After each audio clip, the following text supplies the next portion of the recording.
яг суур одоо бас яг анхаачны төсөлмж үйлчлэгээ үзүүлдэг ийм байгууллага. За улсын хэмжээнд бол 209 эрхүйн эмнэлэг байгаа юм. За энэ бол нэг 2 сая гаруй хүнд үзүүлж байна. За яагаад тэгж юм гэхээр үлдсэн хүмүүс нь сумын эрүүл мэндийн төвөөрөө бас дамжуулж үзүүлж байгаа учраас анхаачны төсөлмжийг энэ байгууллагууд үзүүлж байна. За энэ хэд маань одоо яг ийм суур ийм хэд хэдэн зарчим байдаг. Нэгдүгüүрт нь бол энэ бүх нийтийн хамралт буюу яг хэрэгцээтэй хүндээ энэ яг одоо энэ өрхийн ангаа ухааных нь хувь хүнд нь гэр бүлийн түвшинд нь тусламж үйлчлэгийг бол үзүүлэх ёстой.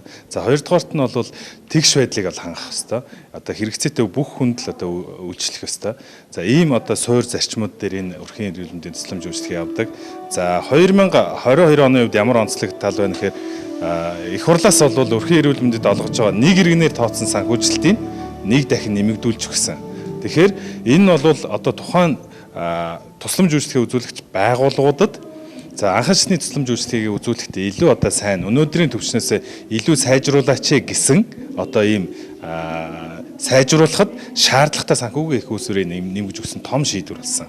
Тэгэхээр одоо бид нар яг одоо энэ том одоо шийдвэрийн өмнө одоо удирдах ажлын зөвлөгөө нь өрхийн хийж байна. За энэ дээр тусламж үйлчлэгийн дээр бид нар ямар ахиц гарах ёстой юм. Өмнөхөөсөө юу сайжрах ёстой юм. За мэдээж одоо энд ажиллаж байгаа ажилчдын нийгмийн асуудлыг нэг давхар шийдэгдэх ёстой. Гэхдээ зөвхөн нийгмийн асуудал биш, тусламж үзүүл одоо авж байгаа иргэдийн тусламж үйлчлэгээний одоо хамралт сайжрах ёстой, тэрний чанар сайжрах ёстой. Бидний өнөөдрийн миний одоо ярих сэдэв бол яг энэ рүү чиглэсэн. За бид нар нэг талаасаа санхүүг нэмээд өгчлөө. А нөгөө талаас бид нар юу хүлээж байгаа юм? Иргэд эндээс юу хожих юм? Гэдэг энэ тал руу нь одоо бид нар илүү зөвлөлдөх уулзалтын яриа, илтгэл энэ тал руугаа чиглэнэ гэж харж байна. За Монгол улсад COVID-19-ийн халдвар гарснаас хойш одоо бүхэл одоо нэгж үйл ажиллагаанд бол ялцчгүй өрхийн эрүүл мэндийн төв, сумын эрүүл мэндийн төв, агшигтны байгууллага маань бол бүрэн бүрэлдэхүүнээр ажиллагдаж ажилласан. За ердийн үед ч гэсэн бид нар 50 үед ч гэсэн ерөнхийдөө үндсэн тусламж үйлчлэгийг үзүүлэхэд дандаа хавсарсан байдлаар ерөнхийдөө өрхийн эрүүл мэндийн төвд ажиллаж байгаа эм сувилагчнууд дандаа хавсарч ажилладаг. Одоо жишээлбэл хэсэг хариуцсан сувилагч маань давхар тархлаажуулт хариуцдаг ч юм уу тий. А нэг эмч маань халдвар тус өвчөө хариуцдаг ч юм уу эсвэл жирэмсэн эмэгтэйчүүдэд хариуцдаг ч юм уу. Үндсэн үйл ажил дээрээ нэмэлтээр бас давхар ажил хавсарч ажилладаг байсан ердөө үед бид нар. За энэ юутай холбоотой юм бэ гэхээр одоо нэг авч байгаа санхүүжилт бүх юмны нөгөө нөөцтэй холбоотой хязгаарлагдал нөөцтэй холбоотойгоор ерөнхийдөө хүний нөөцөө бүрэн одоо ажилуулах тийм боломж хомс байдаг байсан. За тэгээ яг энэ COVID-19-ийн халдвар гарснаас хойш за ялангуяа бид нар ч бас яг энэ халдвар бүртгэснээс хойш гэрийн хяналтыг бол яг өрхийн эмч сувилагч нар бол хийсэн шүү дээ. А нийт Монгол улсын одоо яг бүртгэгдсэн тохиоллын 80 орчим хувийг дангаараа гэрийн хяналтанд өрхийн эмчийн хяналтанд одоо хянагдаж идэвхжүүлсэн ийм тоо баримт байдаг. За тэгээ яг энэ үед бол бид нар ерөөсөө 2 дахин 3 дахин гэж ярихгүй хэд дахин одоо бидний ачаал бол нэмэгдсэн байгаамаа. За зүгээр тухайлбал жишээлбэл аваад үзэх юм бол COVID-19-ийн одоо яг 6 сар дельта хувилбарын 6 сар 9 сарын дэгдэлтийн үед бол хамгийн ихтэй нэг өдөрт зөвхөн нэг хорооны өрхийн эмнэлэгт шүү дээ. Хамгийн дээд нь 200 тохиол бүртгэгдчихсэн. За энэ 200 тохиолыг хамгийн гол нь эхлээд яах ёстой юм бэ гэхээр өрхийн эмч тухайн батлагдсан хүн болгоно эхлээд үзээд эрэмлэн ангилт хийдэг. Тэгээ хэвтүүлэх хүмүүсээ яалгана, хүнд хүмүүсээ яалгана, хөнгөн хүмүүсээ яалгаад вакцин өгөөд одоо гэрээр эмчилж ирсэн. Ингээд бол одоо зүгээр 5 эмч 5 сувилагчтай газар байлахад бид нар мэдээж үндсэн үйл ажиллагаагаа тасралтгүй хүрэх ёстой байсан. Дээрэс нь энэ ковидын нэмэлтээр энэ үйл ажиллагаа ороод ирэхээр одоо бидний ачаал бол маш их ихссэн. За тэгээд яг үүнтэй холбоотойгоо 21 одоо 2021 онд одоо энэ их ачааллын үед бол яалтчгүй зарим нэг одоо эмч ажилчид маань бол зарим нь ажлаас шантарч ирсэн, зарим нь бол яалтчгүй нөгөө одоо юу дэвтүрийн насны хүмүүс ч байд юм уу те ачаал үнэхээр их байсан болохоор одоо ажлаас гарч ирсэн тохиолдол бол зөндөө байгаа. За тэгээ хамгийн гол нь одоо бид нар энэ зөвлөгөөнөөрөө ямар асуудлыг шийдвэрлэх гээд байгаа юм бэ гэхээр нэгэнд бид нар бол одоо бас нэг алхмаар урагшилж байна. Хөл хорой олон улсын хөл хоройд өвчнөө үед яг өрхийн эрүүл мэндийн төвд ажиллаж байгаа эмч ажилчид яаж ажиллах вэ гэдэг тактиктэй болоод авлаа нэгдүгээрт.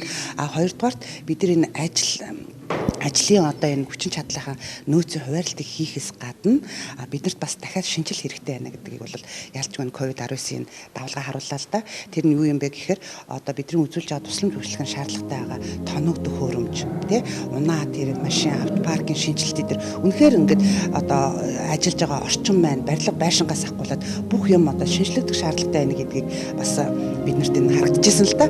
Тийм болохоор бид нар одоо бодлого боловсруулах, шийдвэр гаргах төвшөнд одоо удаа дараа 21 аймаг 9 дүүргийн өрхийн эрүүл мэндийн төвийн ажилчдаар дамжуулаад Монголын өрхийн ангаах ухааны мэргэжлүүдийн холбоогоор дамжуулаад удаа дараа санал хүргэж агаад одоо 2022 оноос биднэрт өгч байгаа нэг иргэн ногдох санхүүжилт маань нэг дахин нэмэгдэж байна. Үүнтэй холбоотойгоор одоо олон улсын хандив төслийн хүрээнд бас тодорхой хэмжээний багаж тоногдох хөрөмжийн шинжилгэд хийгдэх ийм төлөвтэй болж ирж байгаа. Тэгээ энэ зөвлөгөөнөөр гол нь бид нар энэ шинжиллийн үе шатанда бид нар хэрхэн яаж ажиллах уу гэдэг одоо бодлогоо тодорхойлох зорилгоор өнөөдөр энэ зөвлөгөөнийг бол хийж байгаа. Яалтчгүй хүний нөөц бол бид нар яг стандартаа бариад үзэх юм бол стандартаагаа харьцуулах юм бол хүний нөөц бүрэн байж чадахгүй байгаа.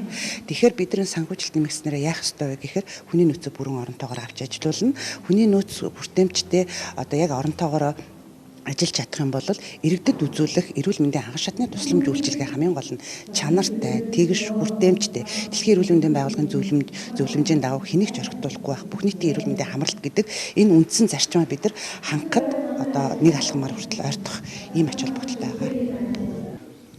За өнөөдөр бид нас Монголын ангаах ухааны мэргэжлийн холбооноос зохион байгуулж байгаа эрүүл мэндийн яамтай хамтран зохион байгуулж байгаа зөвлөгөө уулзалтанд Увсан аймгаас оролцож байна. За Увсан аймгийн Улаан сумын 36 мянган хүн амд бид нар одоо 4 өрхийн эрүүл мэндийн төвийн 66 нэмж ажилчид бид нар анхан шатны тусламж үйлчилгээ үзүүлж байгаа. За энд бид нар бас яг ингээд ковидтой холбоотой өрхийн эрүүл мэндийн төвтэй холбоотой нэлээд хэдэн асуудал байдаг. За нэгдүгээр асуудал нь бол бид нар бас хүний нөөц асуудал байдаг. За манайдар бол залуу хэмжээний ирдэг 1-2 жил ажиллаад явцдаг. Яг тогтмол сурч ажиллаж чаддгүй учраас яг нэг хүнээ таньж авчитал нөгөө эмч маань дахиад сурахаар ингээ явцдаг. Тийм учраас бас хүний нөөцийн их хэмжээний сууршил сүлэгчний тогтмол ажиллах доктор сууршлын асуудал бол бид нарт тулгамж байгаа асуудал нэг байдаг. За өрхийн эрүүл мэндийн нүдээс бидний нэг тулгамдаад байгаа бол яг манай аймгийн төвд бол орон барилга байгууламжийн асуудал маш их хэцүү байдаг. Ирээсээ 2002 онд бид нар анх байгуулж байхад барилгатаа урсгал засвар бол тогтмол хийгдэж чаддгүй. Өөрсдөө нэг ард ирдээсээ тусламж үйлчилгээ хууж яагаад бид нар засвараалт хийдэг. Яг ингээд аймгаас болол ингээд бас бид нар орон байрны асуудлыг бид нар байнга тавьдаг болж бас шийдэж өгч чаддгүй.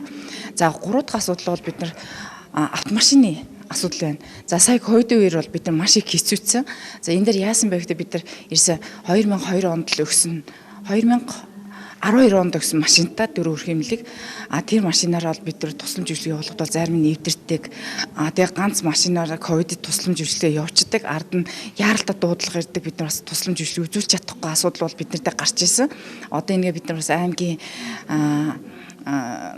засаг дарга нартаа бас сумынхаа засаг дарга манайхаас одоо төлөж бас их хурлын гишүүдтэй бас уламжилсан байгаа бас асуудлыг шийдэж өгөх байх гэж найдаж байгаа.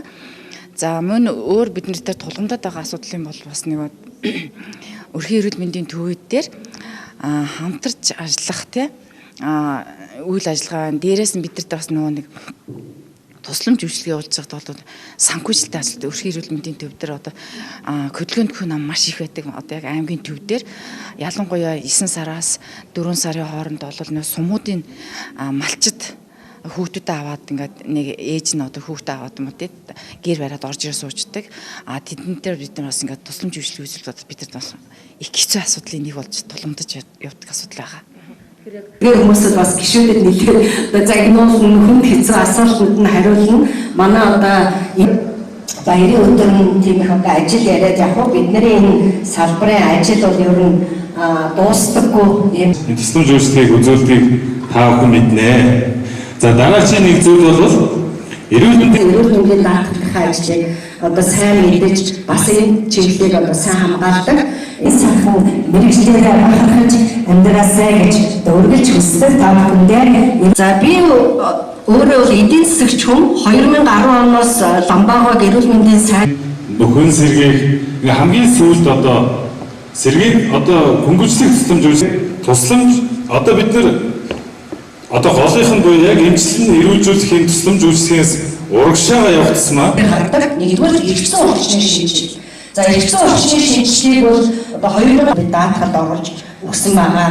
За мөн одоо эмнэлгийн тусламжийн хууль гэж чухал хууль гарсан. Би өмнөний хэсэг дараагаар ажиллаж байгаа маш хүнд байдаг. Байж байгаа одоо ерөөс усгойж байсгээ засаг Өслөг шинжилгээтэй хамрагдах олон улсын стандартад нийцсэн үйлчлэл явдаг. Дадал хэвшилт бол сургам ажиллагааг хүртээмжтэй болох ажлыг хүрээнд эрүүл мэндийг дэмжих төвд олон улсад сайхан зүйлүүд гарсан байгаа. За 3 дахь шинжил бол санхүүгийн шинжил. Яа харахгүй одоо чухал зүйлүүд бол бас бидний өмнө тавигдж байгаа. За тэгээд 5 дахь нь бол сэтгүүн шинжил. Одоо ард иргэдийн би бол одоо чуулган завсарлагдсан байгаа үед Баянгол дүүргийнхаа хороодоор яваад иргэдтэй энэ хавтраас яаж урьдчилан сэргийлэхийг одоо өөрөө маш олон нь бол зардлын асуудлуудыг бол нэг зэрэг бид нар шийдэж ирсэн. За үүнийхээ сацуу бид нар бас энэ туршлагаасаа олвол орон ажлынстаас амар хөгжин ингэдэг. Тэгээд над дээр бол дүүргийн дарга хаан 3-4-р шатанд орчоод хүмүүс дандаа ирдэг. Улсын хурлын гишүүн, улсын хурлын дэд дарга орон хятад Та бүхэндээ баярлалаа гэдэг үгийг чин сэтгэлээсээ хэлье. Чиглэлээр бодлого, хууль эрх зүйн шинжилэл, салбар хоорондын хамтын ажиллагаа түншлэл, төлөвлөлт эрүүл мэндийн төв бол харьяаллынхаа айл өрхийнхөө гишүүдэл эрүүл мэндийн хангалттай шатбал тогтолцоо. За 1999-с 2003 онд одоо Азийн хөгжлийн банкны Одоо ахуй та бүгд одоо энэ төвш хэрэгцээ шаардлага бүх төвшөнд нь үйлчлэх хэрэгцээ гардаг аа. За эрүүл мэндийн шатбалын үндэсний тоглолыг шинжилэн баталгаар бол туслагдсан. За энэ баталгаажуулалтын хувьд нэмэлт өөрчлөлт оруулах ажил өгцсөн. Гэтэл бидний одоо санхүүжилтийн хэмжээтэй байна. Яг энэ одоо дундаж насны эрэгтэйчүүд суурилсан энэ санхүүжилтийн тарифууд илүү цаашаа боловсронгуй болоод ирэхэд бид нар цаашдаа тохируулгууд хийж явна л гэсэн.